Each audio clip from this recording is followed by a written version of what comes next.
Que as eleições de 2026 vão ser uma guerra, você já sabe. O que você não sabe é que dessa vez a China foi acionada. Como assim, Floriana? Na viagem do Lula à China, ele pediu socorro ao Xi Jinping. Ele pediu ajuda, porque ele sabe que está indo de ladeira abaixo. E o Xi Jinping falou que vai ajudar. Eu vou te mostrar os detalhes dessa conversa, o relato do próprio Lula sobre isso. E contrapartida, como um contragolpe, veio o Tarcísio. O Tarcísio, em uma reunião em Nova York, ele se posicionou e fez um discurso surpreendente. E está ecoando na Faria Lima e está ecoando entre a direita e os empresários. Por enquanto, o Bolsonaro não se posicionou e é a voz mais forte. Mas na minha humilde concepção, como o Tarcísio, historicamente, sempre esteve muito alinhado com o Bolsonaro, até hoje não teve nenhuma rusga, pelo menos pública, logo eu imagino que esse discurso deve ter vindo alinhado com uma conversa com o Bolsonaro, na minha humilde concepção. E ele foi um príncipe, um gentleman fazendo um discurso, e eu vou te mostrar qual que foi a estratégia que ele utilizou e o que isso significa para o Brasil. E ele fez um discurso extremamente profissional. Eu vou te mostrar os trechos mais relevantes. E agora, se você quiser ajudar o Brasil a ganhar essa guerra em 2026, compartilhe esse vídeo, se inscreva no canal, ative o sininho e curta o vídeo. Faz isso tudo, porque o YouTube vai entender a relevância desse conteúdo e vai distribuir para mais pessoas. Mais brasileiros assistindo isso é menos voto para o PT e para o Lula. Ou seja, faça a sua parte que eu vou fazer a minha de te informar e vamos começar as notícias mais relevantes do Brasil. Uma informação que é óbvia: estados governados pela oposição registram menores taxas de homicídio. Taxa de homicídio por 100 mil habitantes em 2023.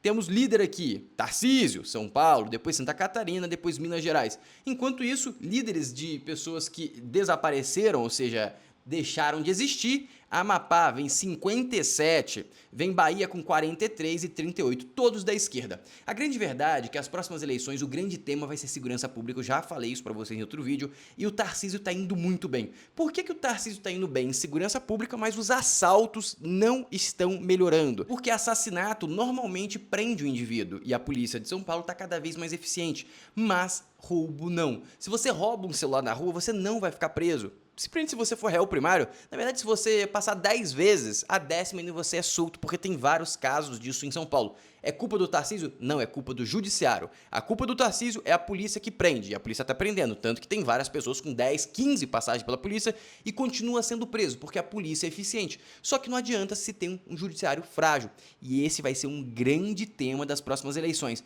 E isso tá machucando, e o Lula tá tentando fazer um sambaralation, mas não tá conseguindo. Então ele pegou e acionou o Xi Jinping para tentar ajudar ele numa maior cara dura. E para piorar essa situação como um todo, a nossa carga de imposto é a maior da América Latina. E temos que olhar que a Argentina nem está contando, que eles cortaram muito imposto. Provavelmente essa carga da Argentina vai cair abaixo do Uruguai, abaixo da Costa Rica facilmente, porque eles estão cortando imposto. E vocês lembram que o Lula bateu na Argentina, chamou de maluco, chamou de tudo? A Argentina está saindo do buraco e vai passar o Brasil antes do Brasil retomar do buraco, porque a gente está descendo, né? Antes da gente parar de descer, a Argentina já passou a gente. Por quê? Porque eles estão muito bem, as medidas estão sendo implementadas de forma muito forte e isso vai influenciar as eleições de 26, ou seja, nas eleições de 26 a gente vai ter influência da Argentina na questão de exemplos que a oposição vai usar, teremos a influência dos Estados Unidos, que também influenciou a última, até o Barroso assumiu isso, e teremos também a influência da China, que cada vez vai fazer mais investimento no Brasil, e aí o resultado dessa guerra, de a composição desses poderes, vai ser a eleição de 2026. E por isso que a gente tem que fazer a nossa parte, porque senão a gente vai ficar nesse buraco para sempre. E aqui vem a Globo revelando o inesperado, que eu já tinha previsto, já falei isso para vocês. Preste atenção. Notificados ontem pelo INSS, ainda não conseguiu ver a mensagem que confirma os descontos feitos por associações ou sindicatos. Em todo o país, tem muita gente que não usa aplicativo Meu INSS ou que está com dificuldade para encontrar a mensagem.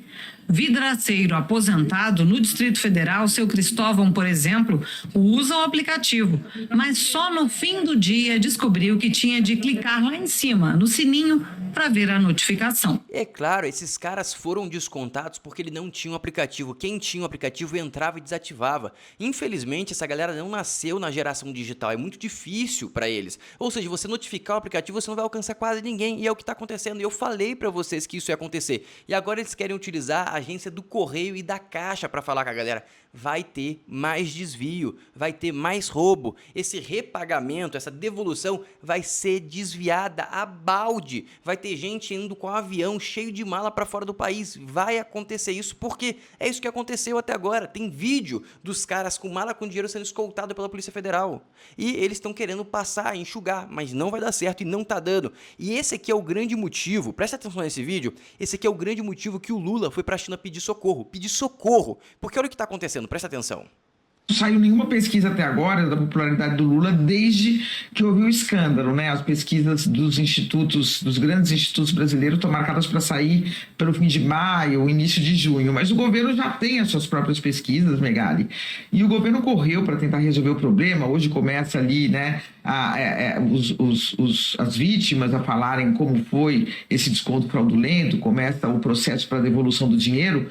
Mas o escândalo, Megali, reverteu a curva da popularidade do Lula, que começava a subir de forma lenta, mas constante desde março, né? Você se recorda que o Lula vinha subindo, e pesquisas internas a que o governo federal teve acesso mostram que a avaliação positiva do presidente ultrapassou a negativa em abril, mas voltou a cair em maio depois do escândalo. Agora o percentual dos que consideram o governo ruim ou péssimo, Megali, voltou a ser maior do que o percentual dos que consideram que ele é bom ou ótimo, ou seja, a boca do jacaré voltou a fechar. Para a gente explicar essa linguagem de políticos e de marqueteiros, quando a curva da aprovação começa a subir, vai indo lá para cima, e a desaprovação vai indo lá para baixo, os marqueteiros e políticos costumam falar que a boca do jacaré está abrindo, eles ficam felizes com isso. Quando acontece o contrário, como está acontecendo agora com o Lula, a boca do jacaré tá fechando e tá levando o governo Lula junto. E o resultado é isso. E só começou, amigos. Como assim, Fernando? Só começou aqui, ó. Vai ter muito mais. Em crise, Correios lança proposta para prever redução da jornada, suspensão de férias e fim do trabalho remoto. Eu já passei essa notícia para vocês, mas agora vem com o vídeo, olha só. Faz o L, amigos. Vocês fizeram L, agora tem que colher o L, né? Não é só a população brasileira que vai colher, vocês também. E agora vamos pro caos que aconteceu na China, com o Janja falando besteira e com o pedido de ajuda do Lula. Vamos começar aqui com a Natuza, com as falas que ela falou, criticando diretamente a Janja, exatamente, a Globo News criticando. A Globo News, pelo que parece, já pulou do barco, tá totalmente fora e tá se distanciando cada vez mais. Presta atenção. Em primeiro lugar, numa situação em diplomacia, se lá está previsto a fala, a pessoa tem que falar. Se não está previsto fala, não tem que falar. É uma quebra diplomática, uma quebra do protocolo fazer qualquer coisa diferente na casa dos outros. Sabe quando a gente aprende desde pequeno que a gente não pode fazer na casa dos outros algo que possa incomodar o dono ou a dona da casa? Em diplomacia, isso é levado ao paroxismo, ou seja, à extremidade, ao exagero. Não se pode, porque isso pode causar arestas, isso pode Foi exatamente o que aconteceu, um caos completo, uma vergonha completa, e o Lula passa pano para isso, mas no meio da passagem de pano para a Janja, ele revela o pedido de socorro. Presta atenção. Gostaria de pedir para o senhor comentar a reunião com o presidente Xi Jinping, mais especificamente a pergunta da primeira-dama sobre o TikTok. E a resposta do presidente Xi Jinping, dizendo que o senhor poderia banir ou restringir o TikTok no Brasil, se o senhor faria alguma coisa nesse sentido? Você sabe, a primeira coisa que eu acho estranho é que como é que essa pergunta chegou à imprensa? Porque estava só meus ministros lá, o Alcolumbre e o Omar. Então alguém teve a pachorra de ligar para alguém e contar uma conversa que teve num jantar, em que era uma coisa muito, mas muito confidencial e uma coisa muito pessoal. E depois, eu que fiz a pergunta, não foi a Janja. Eu fiz a pergunta. Eu até fico perguntando, que eu vi na matéria que o ministro estava incomodado, ficou incomodado. Se o ministro tivesse incomodado, deveria ter me procurado e pedido para sair. Eu autorizaria ele a sair da sala. Veja, eu fiz uma pergunta para ele, eu não fiz uma pergunta, eu perguntei ao companheiro Xi Jinping se era possível ele enviar para o Brasil uma pessoa da confiança dele para a gente discutir a questão digital, e sobretudo o TikTok. E aí a Janja pediu a palavra para explicar o que está acontecendo no Brasil, sobretudo contra as mulheres e contra as crianças. Foi só isso. O que está acontecendo nas redes brasileiras sobre as mulheres e crianças? Tem nem sentido isso. E ele disse uma coisa que era o Brasil tem o direito de fazer a regulamentação. Ainda bem que estava o Elmar, estava o Elmar em nome da Câmara e o outro. Na verdade, ele não falou assim. Pelos relatos, ele falou de forma dando um esporro mesmo. Tipo assim, não gostei do seu comentário. Se você quiser, você pega e bloqueia essa porcaria, mas não tem que ouvir isso não. Foi meio que nessa pegada, pelos relatos que eu mostrei no vídeo de ontem, que a Globo mesmo postou. A Globo mesmo falou isso, presta atenção. Davi, sabe, que sabe que nós temos que regulamentar. Sabe que nós temos que regulamentar. Não é possível a gente continuar. Se regulamentar, ele realmente ganha, tá? Ele realmente ganha. Porque vídeos como esse não vai ter mais nenhuma crítica do governo, aí realmente, aí ele vai conseguir ganhar, porque vai iludir o povo, todo o povo ignorante, não tem o que fazer, ninguém vai conseguir nem baixar um VPN pra conseguir ter acesso à informação, e basicamente a gente perde. E é por isso que eu falo, compartilhe o vídeo, não compartilha só o meu vídeo, compartilha vídeos que informem a população, porque só com informação que a gente vai mudar o jogo. Mas agora no final ele vai pedir o socorro, presta atenção. Sabe, com as redes digitais cometendo os absurdos que comete, e a gente não tem a capacidade de fazer uma regulamentação. Então, para mim, foi uma coisa simplesmente normal, e ele vai mandar uma pessoa. Isso que importa, ele vai mandar uma pessoa especialmente para conversar conosco sobre o que a gente pode fazer, sabe, nesse mundo digital. Então, E aí a gente tá pergunta foi minha. lascado. E aí a gente tá lascado, amigo. A gente tá lascado. Porque a China é muito boa em regular rede social. É muito boa realmente. E se eles mandarem alguém que realmente consiga ensinar a fazer um Sambrelove ali com a tecnologia da Anatel, não sei, pra bloquear as coisas, aí a vaca vai pro brejo. Eu acho difícil, porque em contrapartida vão pedir ajuda aos Estados Unidos, vão falar de censura e tudo mais.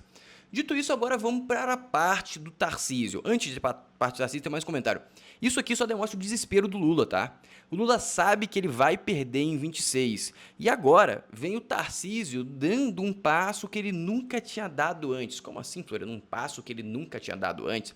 Exatamente. Ele, em uma reunião com empresários nos Estados Unidos, em Nova York, consertar o Brasil não é difícil, basta mexer algumas alavancas. Tarcísio presidenciável em Nova York. Por que essa manchete utilizou o termo presidenciável? Porque o discurso dele foi de um presidente, foi de um candidato a presidente. E isso surpreendeu muito, porque o discurso dele, em geral, em aberto até agora, sempre foi: não vou ser candidato a presidente, eu vou ser governador de São Paulo. Só que nessa reunião, que é uma reunião mais íntima, ele se posicionou para falar sobre os problemas e as soluções do Brasil. E pelo que tudo indica, isso foi alinhado. Eu marquei alguns trechos aqui que eu acho muito interessante. Tarcísio de Freitas dificilmente admitiria, mas está falando como um presidenciável. No evento promovido pelo sítio, o governador de São Paulo disse que a agenda para o Brasil é clara. A preocupação comum é a situação fiscal e sabemos exatamente o que fazer. E ele disse isso para uma plateia formada pelos maiores CEOs e executivos do Brasil, além de investidores. Um dos presentes disse que foi a primeira vez que ouviu falar tanto sobre planos para o país. Mais do que isso, seria deselegante. Entende? Senão ele posicionaria muito como candidato e não existe nada oficial. Tarcísio listou suas prioridades nacionais, como uma reforma orçamentária que desvincule as receitas e despesas para liberar recursos para investimento e desindexação do salário mínimo para mais privatizações e revisão de benefícios fiscais. Também defendeu que os programas sociais sejam reformulados para incluir uma porta de saída para os benefícios. O custo precisa ser decrescente. Existem bons exemplos disso em outros países. Sobre a receptividade do Congresso a essas propostas, o governador disse que é preciso dar crédito ao parlamento. Nos últimos anos, ele aprovou a reforma do trabalhista, tributária e previdenciária, além de projetos como o Marco de Saneamento e a autonomia do Banco Central. Não tem a ver com pessoas, mas com projetos. Tarcísio também citou a reorganização fiscal e administrativa de São Paulo e as iniciativas de atração de investimento, como exemplo do que pode ser feito em escala nacional. Tínhamos uma meta de 220 bilhões em investimentos com a iniciativa privada. Já contratamos 350 bilhões. Para ele, o cenário geopolítico é uma tremenda oportunidade para o Brasil. Basta mexer algumas alavancas, não é difícil. Para provar o ponto, deu o exemplo da Argentina. A situação lá era pior, mas souberam comunicar, tocaram a agenda, ou seja, é possível. A plateia adorou. Ele tem um plano, falou pelo Brasil, disse o investidor, e já provou que sabe executar, disse outro. Falta falar sobre a segurança pública, uma derrota em nível estadual e nacional. Mas a derrota em nível estadual é só para os assaltos. Assassinato, como eu te mostrei, homicídio, não está ruim, está muito melhor do que a média nacional. Em conversas paralelas, executivos comentavam que alguns governadores seriam bons candidatos da oposição, além do Tarcísio, Ratinho Júnior e Eduardo Leite. Mas é preciso haver uma definição rápido, porque existe muita ansiedade em torno do cenário eleitoral, disse eles. Ou seja, o Tarcísio começa a se posicionar como um candidato oficialmente. E pelo que tudo indica, ele deve estar com o aval do Bolsonaro e do Temer, que está fazendo aquela organização dizendo que vai escolher o melhor para se candidatar como presidente. Já uniu e já tem o aval de todos os governadores importantes para isso. E agora falta rodar pesquisa para ver quem que vai ascender. E pelo que tudo indica, vai ser o Tarcísio. E muito provavelmente o Bolsonaro vai indicar para o Tarcísio, porque o Bolsonaro quer alguém de confiança. Porque se ele errar em 2026, apoiar quem não vencer, ele vai ser preso e ele não vai conseguir sair da prisão, infelizmente. Dito isso, faça a sua parte para informar o Brasil e ajudar a gente a ganhar as eleições de 2026, compartilhando, curtindo e se inscrevendo nesse vídeo. E até o próximo vídeo. Um abraço.